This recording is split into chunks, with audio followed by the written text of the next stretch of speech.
Oi de novo, gente. Olha, foi bonito agora. Só faltou perguntar se está todo mundo bem, bom e bonito.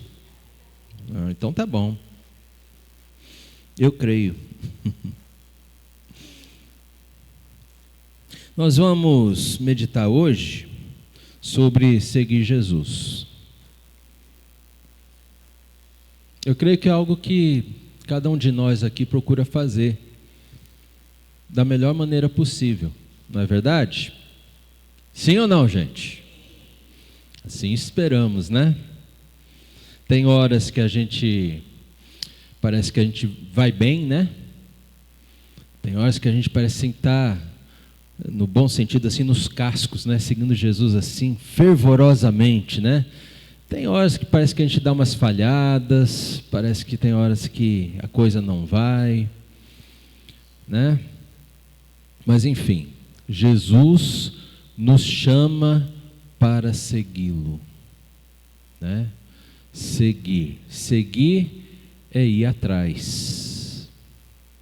Como eu escrevi no texto de sexta-feira que mandei para vocês, é quase que a gente ir junto numa procissão, Salmo 84, né? Juntos, lado a lado, seguir Jesus. A vida com Jesus é uma caminhada, gente, não é algo estático. Seguir Jesus não é ter as mesmas ideias de Jesus, é ter o mesmo passo de Jesus, e passo é algo prático, é algo que tem a ver com o movimento da vida, né? Você só segue Jesus se você vive, e vive para Jesus. O texto que eu meditei para a gente conversar hoje é o texto de Lucas 9, e nós vamos ler do 57 ao 62. Nós vamos lendo e conversando e meditando, né? Os irmãos que fazem parte dos grudes já estão se acostumando, né? A gente lê a palavra, a gente medita na palavra, a gente ora a palavra, a gente contempla a palavra, a gente aplica a palavra, né? Então vamos ler aqui. Todos acharam? Lucas 9, a partir do verso 57. Enquanto seguiam pelo caminho, alguém disse a Jesus: vou segui-lo para onde quer que o Senhor for. Mas Jesus lhe respondeu: as raposas têm as suas tocas, e as aves do céu têm os seus ninhos, mas o Filho do homem não tem onde reclinar a cabeça. A outro, Jesus disse. Então esse primeiro foi ele quem falou para Jesus, certo, gente? Esse segundo agora é Jesus quem está falando: siga-me. Mas ele respondeu: Senhor, deixe-me ir primeiro sepultar o meu pai. Mas Jesus insistiu: deixe que os mortos sepultem os mortos. Você, porém, vá e anuncie o reino de Deus. Outro lhe disse, agora é outro que está falando com Jesus de novo, né? Senhor, eu quero segui-lo, mas permita que antes disso eu me despeça das pessoas da minha casa. Mas Jesus lhe respondeu: ninguém que põe a mão no arado e olha para trás é apto ao reino de Deus. Mateus, gente, também escreveu, pelo menos de uma forma parecida, esse acontecimento. Está lá em Mateus 8. Eu não vou ler lá porque é praticamente uma repetição. Tem pelo menos 2 aqui que Mateus ele vai estar repetindo. E eu queria começar meditando com você nos versículos 57 ao 58. A primeira conversa. Lá em Mateus, Mateus diz que essa conversa foi iniciada por um escriba. Teria sido um escriba que se adiantou para falar isso para Jesus: Senhor, onde quer que o Senhor vá ou que o Senhor for, eu seguirei o Senhor. Aí a gente fica pensando assim, por que Jesus respondeu a ele desse jeito, né? Falando de raposas, de aves, que as raposas têm seu covil, que as aves têm suas tocas. Por que Jesus falou isso?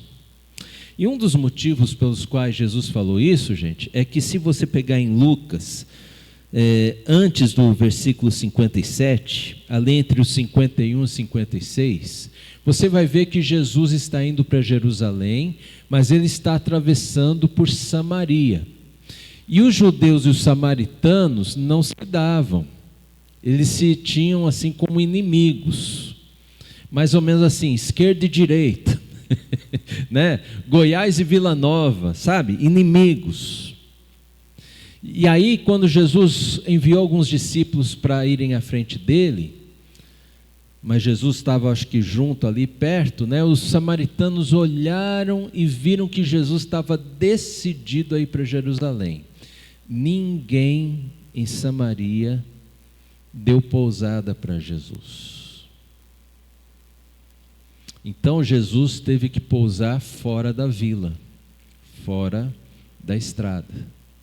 Me parece que foi nesse meio tempo que esse escriba, segundo Mateus, encontrou Jesus e falou: Mestre, por onde quer que o Senhor for, eu vou também. E aí Jesus fala isso: olha, você quer me seguir, mas eu não tenho onde pousar, eu não tenho onde reclinar minha cabeça. Jesus está falando uma coisa assim que nos choca. Como alguém é capaz de não abrir as portas da sua casa para Jesus? Aqui a gente tem uma lição sobre autoridade, a autoridade de Jesus. Como em Mateus o escriba diz mestre, né? É isso que o escriba diz. Ele começa chamando Jesus de mestre. Quando os escribas chamavam Jesus de mestre, é porque para os escribas, alguns seguiam os fariseus, alguns seguiam os saduceus, Jesus tinha uma grande autoridade diante do povo, mas eles, escribas, eles mesmos, não davam essa corda toda para Jesus. Para os escribas, Jesus não tinha tanta autoridade assim. Chamavam ele de mestre, mas para eles, Jesus não tinha nenhuma autoridade como um fariseu ou um saduceu. Não é incrível isso? Essa descoberta, né? Muitos tinham Jesus como mestre, mas esse que está chamando Jesus de mestre, ele não reconhece que Jesus tenha alguma autoridade. Aí eu lembro, pelo menos quando a gente lê em Lucas, antes, eles enfrentam uma grande tempestade. Lembram da grande tempestade, o barquinho, né? E aí, Jesus está dormindo. Você lembra como é que os discípulos chamam Jesus? Pelo menos eu não lembro agora se é em Lucas ou Mateus, mas eles acordam Jesus assim, ó, mestre, mestre, você não está preocupado que a gente vai morrer, mestre? Olha só, mestre, alguém que tem autoridade, que alguns reconhecem, mas será que os discípulos estavam reconhecendo naquele momento a autoridade de Jesus? Aliás, será que os discípulos faziam ideia que Jesus tinha tamanha autoridade? Aí quando Jesus acorda, desperta, chama eles de homens de pouca fé. E Jesus levanta e repreende o vento, repreende as águas. Aí eles veem que Jesus realmente tinha autoridade sobre tudo. Sobre o vento, sobre a natureza, sobre toda a criação. né? Jesus tem que ser chamado de mestre e eu tenho que confiar que ele realmente tem essa autoridade de mestre. Amém, meus irmãos? E esse mestre, Jesus, ele não deixa de fazer a obra porque não tem onde reclinar a cabeça.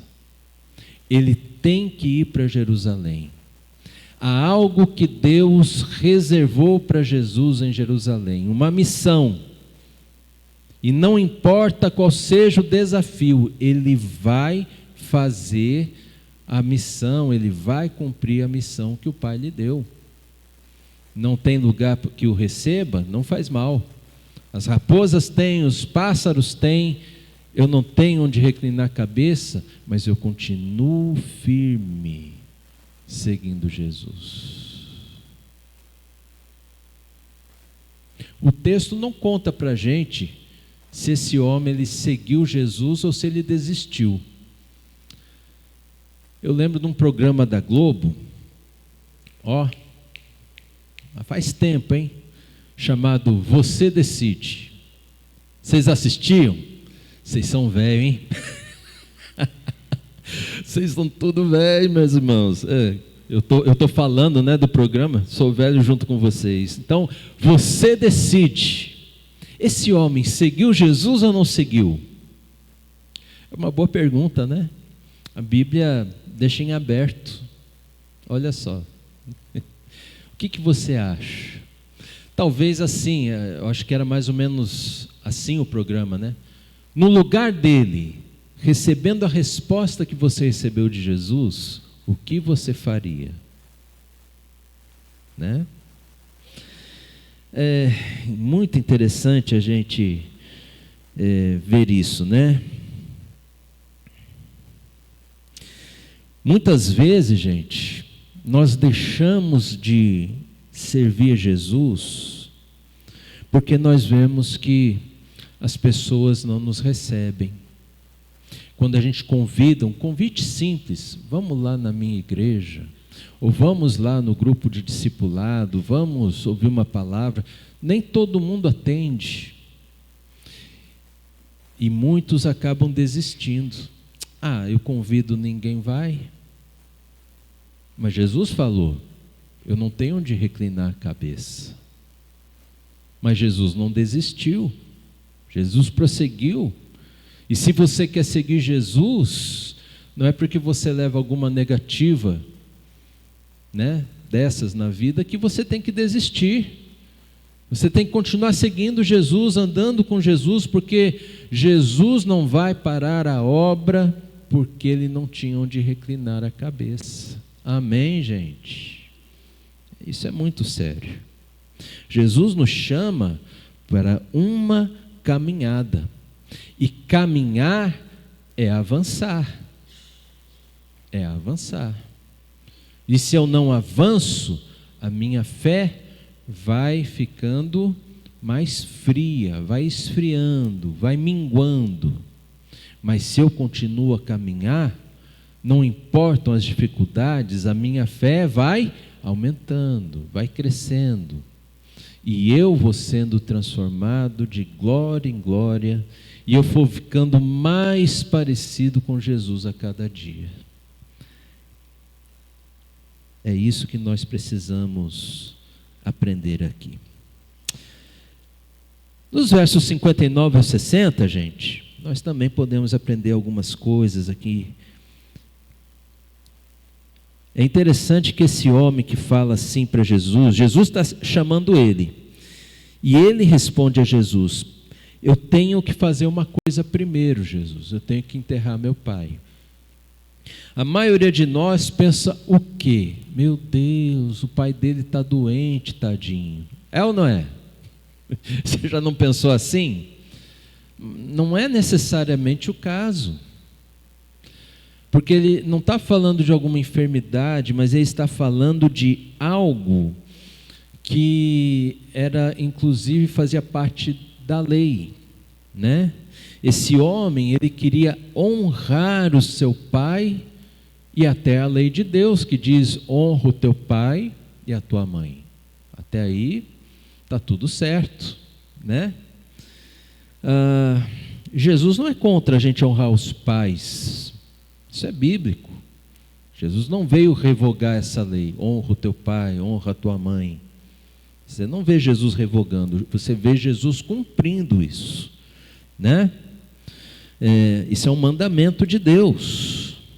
Jesus não é contra observar também a lei de Deus. Jesus aprova isso. Então, o que nós precisamos aprender aqui, gente? Nós precisamos entender que há ocasiões na vida em que teremos de abrir mão de coisas que são valores para nós. Mas eu vou ter que abrir mão dessas coisas quando for para seguir Jesus em primeiro lugar. Seguir Jesus está acima dos meus deveres para com a lei. Inclusive a lei brasileira. Se algum dia você vê aí uma lei brasileira proibindo culto, adoração a Deus, se você ama Jesus, você vai desobedecer essa lei. Se pegarem você, você vai para a prisão, ou coisa pior, como acontece em muitos países por aí. Na China é assim, na Coreia do Norte é assim, os países islâmicos é assim, e lá não deixa de ter gente que segue Jesus. Eles enfrentam todos os perigos, eles sabem que tem que cumprir aquela lei, mas eles não cumprem a lei, porque a lei os impede de servir a Jesus. Então, meus irmãos, se você cumpre uma lei, mas você usa essa lei para impedir você de fazer a vontade de Jesus, você tem que deixar essa lei para trás. Jesus é mais importante que tudo, amém, meus irmãos? E se não for assim, é porque você não segue a Jesus. Jesus tem que ser um valor absoluto para nós. A lição aqui é a gente aprender a abrir mão de tudo e de todos por Jesus. O próprio Senhor Jesus contou uma parábola, né?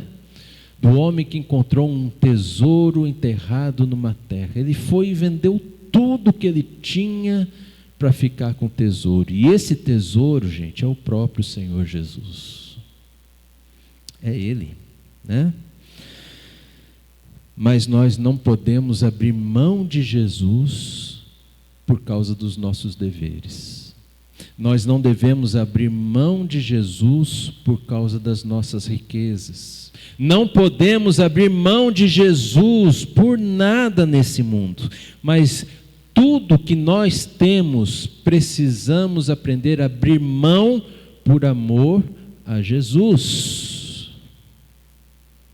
É nesse sentido que Jesus fala assim: deixa os mortos enterrarem os seus mortos.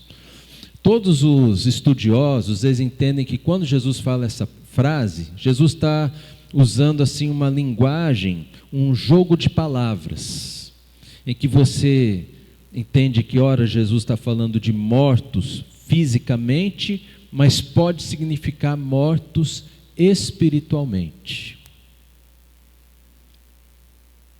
Então, se você precisa seguir o exemplo de alguém, você precisa seguir o exemplo daqueles que não são espiritualmente mortos. Aqueles homens e mulheres na fé, que abriram mão de tudo para servir Jesus. Mas não olhe para aqueles que muitas vezes são nossos irmãos na fé, sim, mas que abrem mão de Jesus para ter tudo. Porque o dia que você fizer isso, você estará mostrando para si mesmo que você está espiritualmente morto. Se você quer estar espiritualmente vivo, tudo você abre mão para ter Jesus. Amém, gente? Esse é o custo do discipulado. Inclusive, um livro chamado Discipulado, pelo menos o primeiro, o segundo capítulo são tão bons, de Dietrich Bonhoeffer. E ele fala da graça. Ele está falando de discipulado e ele entra no assunto do discipulado pelo viés da graça. E ele faz a distinção entre a graça preciosa e a graça barata. Você sabe a diferença da graça preciosa para a graça barata? A graça barata é a seguinte: bom, eu sei que Jesus pede para que Ele seja o primeiro na minha vida, mas Jesus entende as minhas dificuldades e sabe que eu tenho que priorizar isso e isso e mais isso na minha vida. E ao invés de Jesus me desaprovar, Ele vai me ajudar, porque Ele sabe que é só nesse momento, é só esse momento que eu estou precisando dar mais atenção aqui. Depois, lá na frente, eu volto a priorizar Ele. E as pessoas entendem que quando podem fazer isso, elas têm uma graça de Deus. Dietrich Bonhoeffer diz que esta é a graça barata.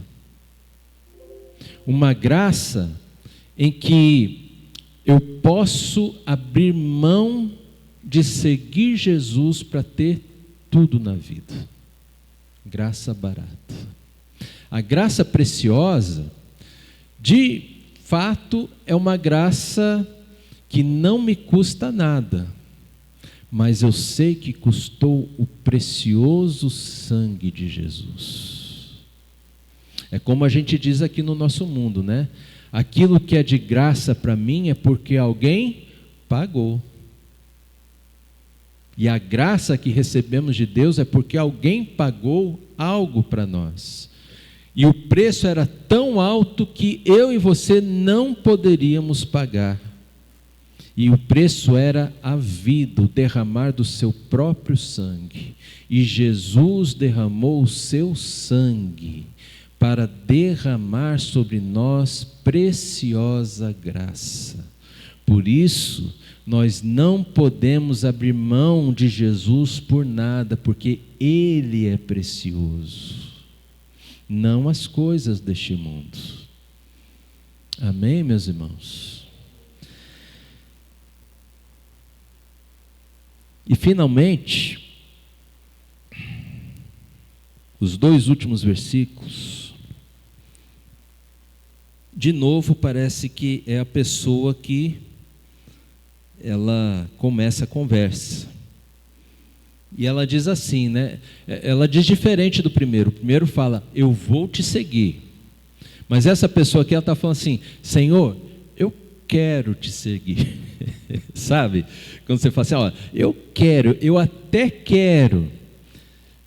Então parece aqui que ele já está mostrando que vai dar alguma desculpa. Né? Aquilo que o apóstolo Paulo fala, aquilo que eu quero fazer eu não faço, né? Mas aquilo que eu não quero é o que eu acabo fazendo. Aqui ele faz diferente. Eu até quero seguir o Senhor, mas eu não vou seguir o Senhor só porque... E aí ele explica, qual que é a explicação dele? Porque eu preciso me despedir das pessoas da minha casa primeiro. E aqui, gente, a conversa... ela pesa um pouquinho para nós, porque aqui ele fala de família, certo? Seguir Jesus significa reordenar radicalmente todos os meus valores e todas as minhas prioridades, a tal ponto que Jesus seja mais importante até mesmo do que a minha família. Isso é tão difícil, né, gente? Ou só eu que sinto essa dificuldade?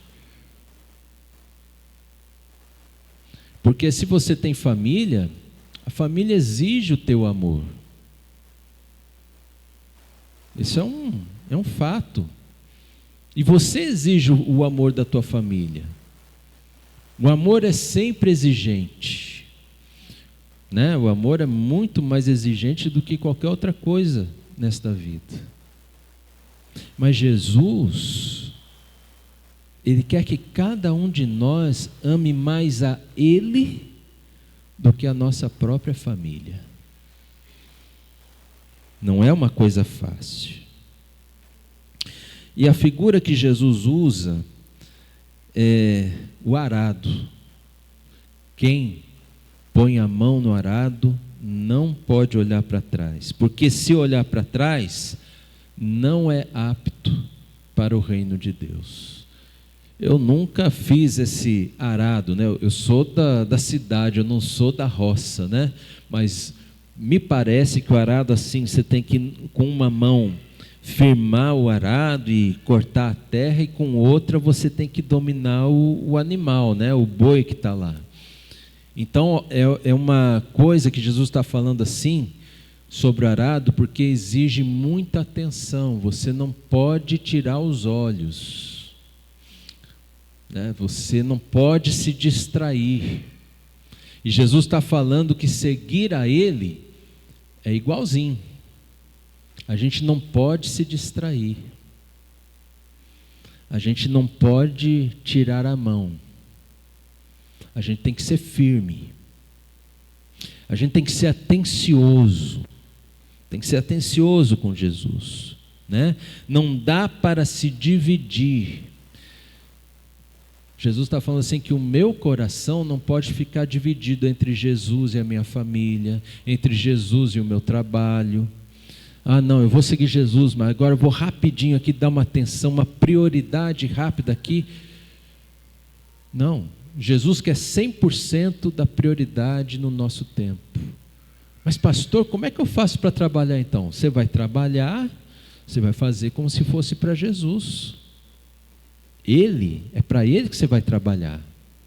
É para Ele que você vai fazer um serviço bem feito. É para Jesus que você vai cuidar da sua família. Você vai entregar a sua família para Jesus. Você vai conviver com a sua família, mas sempre tendo isso no seu coração. Jesus é em primeiro lugar, é inegociável. Inegociável. É nesse sentido que eu tenho aprendido que não é para eu colocar Jesus em primeiro lugar na minha agenda, mas é para eu entregar a minha agenda para Jesus escrever as prioridades dele para mim. Agora, meus irmãos, vamos pensar assim, né? Jesus sabe que eu preciso do sustento, sim ou não? Jesus quer que eu trabalhe para o meu sustento? Claro. Mas eu tenho que fazer isso para Ele, como sendo louvor para Ele, não pelo dinheiro, não pelo sustento em si. Jesus sabe que eu preciso cuidar da minha família, sim ou não? Sim. Jesus quer que eu cuide da minha família?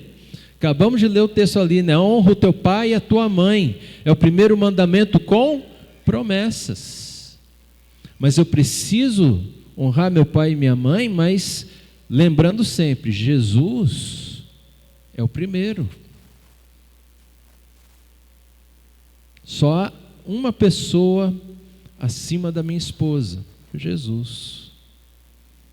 Só há uma pessoa acima dos meus pais, Jesus. Só há uma pessoa acima dos meus filhos, Jesus. Nenhum deles nem deve, nem pode atrapalhar a minha relação com Jesus. Relação de fé, relação de serviço, relação de amor. Jesus precisa ser maior que a minha família. Não dá para Jesus ser igual à minha família, porque fica tudo dividido. E Jesus também não pode ser menor que a minha família. Jesus, Ele tem que ser maior que tudo para mim. O interessante, meus irmãos, é que nenhuma dessas três conversas que a gente vê registradas aqui tem um final. Assim como eu falei no primeiro, cada uma delas, eu preciso resolver dentro de mim qual vai ser o final, o desfecho. Mas não na vida dessas pessoas, na minha vida. E as 3 conversas giram em torno do custo do discipulado. As 3 conversas giram em torno de seguir Jesus, de princípios, de valores, de prioridades. E mais do que esses 3 aqui, eu preciso responder no lugar deles para mim. Eu vou seguir Jesus mesmo que não haja para mim um lugar para reclinar a minha cabeça, mesmo que não haja conforto, porque servir Jesus, gente, não é confortável, não é. Por isso que muitos não gostam de ser eleitos na igreja, para cargos, porque não é nada confortável servir Jesus, nunca é confortável. Mas Ele chama a gente para servir. Só os humildes servem Jesus. Que bom que você serve Jesus. Que bom que você, gasta um tempo precioso, que você prepara algo para oferecer para Jesus.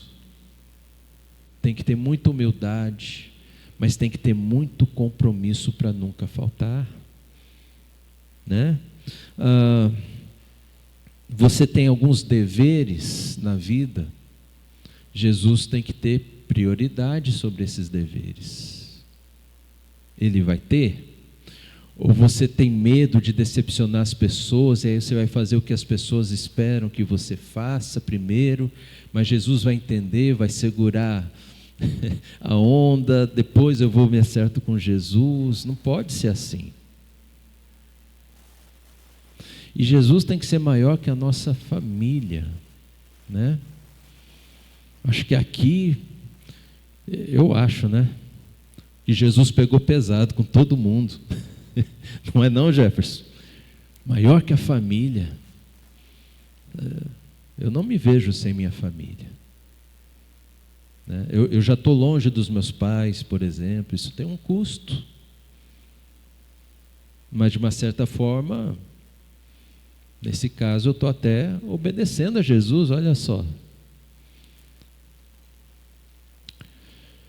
Enfim, como você vai responder a Jesus? Eu quero convidar você a fechar os teus olhos, baixar a tua cabeça. Se Jesus trouxe você aqui hoje, é porque Ele queria falar isso a cada um de nós, ao nosso coração. E nós devemos dar atenção a essa palavra do Senhor. Pegue essa palavra para você como eu peguei para mim, né? Sempre antes é para mim, depois é para você. E fale com o Senhor aquilo que está no teu coração nesse momento.